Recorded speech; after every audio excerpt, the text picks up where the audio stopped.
We just saw a clip of The Machine in theaters next Friday.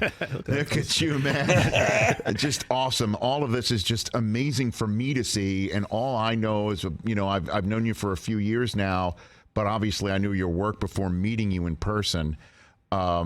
Your telling of the story of The Machine, a true story from your life as a college kid, has been seen 52 million times as of right now on YouTube. And that's just one video of it. Yeah. When was the first time you told that story? I think it was on Loveline. I was doing it with Dr. Drew, and one of my classmates called in and was like, hey, tell him about the time you robbed your class in Russia. And I was caught off guard, so I was like, oh, wow. Yeah. And Drew's like, tell me about it. And I just told the story, and then he was like, that's one of the best stories I've ever heard. Yeah. And he said, that's your movie. And I'm like, okay, sure. And then he had me come back to Loveline the next night and tell it again.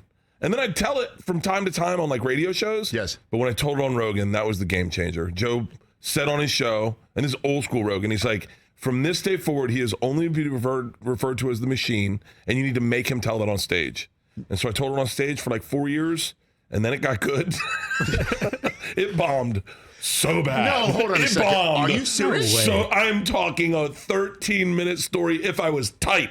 It was a 15-minute story, 20-minute story at times, to silence, crickets. I didn't have an end to the story. What? Hold on a second. So the first you said... I could tell it to you. Yes. Like this. Yes. Great. Yes. But in front of an audience of comedy club fans, yes, it would just... Because it's a long story, and they're like sitting there going, how long is this going to take? They were used to jokes at that time. Yeah. Podcasting changed everything. People wanted to hear stories, and I think I got better at telling stories. And then when I got it good, then I recorded it, and I once again, I didn't think anyone was going to ever hear it. I posted it on this weird time on the internet, like in between Christmas and New Year's Eve, where everyone was home. Yes. And it went viral and changed my life.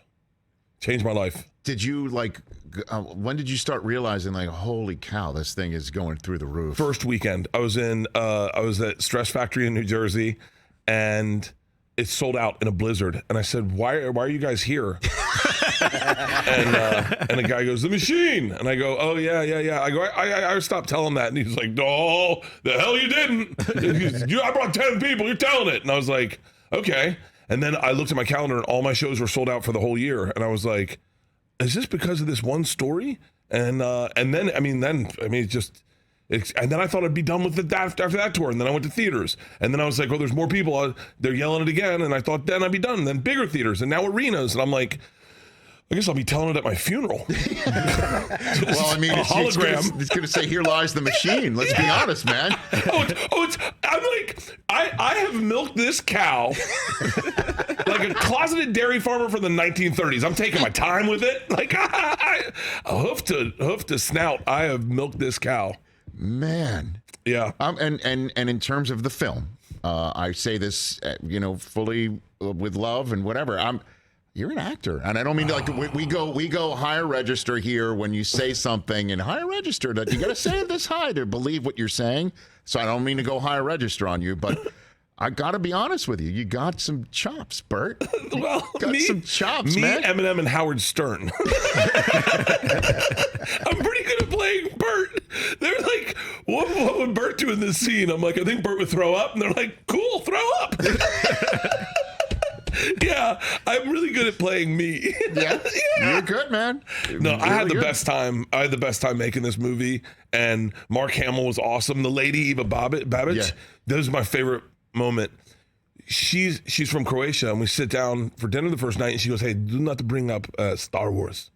I go, "It's kind of his thing." She goes, I know about that. I've never seen it, so don't bring it up. So Mark sits down. I go, hey, Mark, Eva loves Star Wars. And she's like, oh, yes, good guy versus bad guy movies are my favorite. And I go, Eva, who's your favorite character in Star Wars? And you can't say Mark. And she goes, Chewbacca. And I go, oh, she does a great Chewbacca impression. Hey, can you do your impression of Chewbacca? And she goes, hello, I am Chewbacca. It is so good to see you, Mark Hamill. Yeah, we had a blast. I wasn't going to drink. I wasn't going to drink for the whole production. And the first night I said, no wine. And my producer, Kale, goes, what are you doing? He goes, what? No. He goes, I didn't hire sober Bert. I hired drinking fat Bert. And he goes, I can't tell you if this movie's going to be good or not, but what I can tell you is if you have a blast making it, and this may be your only movie you ever get to make in your life, if you enjoy every second of it, it'll show up on screen.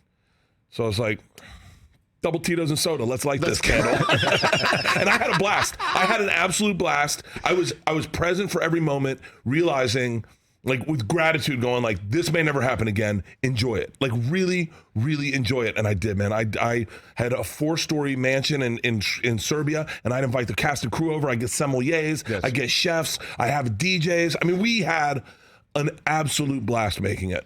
Well, and it's obvious. It does come through. I think it translates. It does. I think that's what people are seeing in the movie, is that it looks like two people having fun. Mark Hamill is so much fun. So much fun. And he